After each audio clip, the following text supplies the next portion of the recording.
الألباب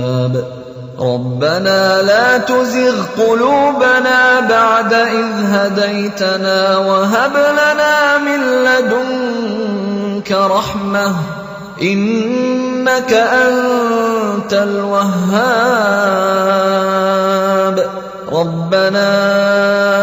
إنك جامع الناس ليوم لا ريب فيه إن الله لا يخلف الميعاد إن الذين كفروا لن تغني عنهم أموالهم ولا أولادهم من الله شيئا وأولئك هم وقود النار بسم الله الرحمن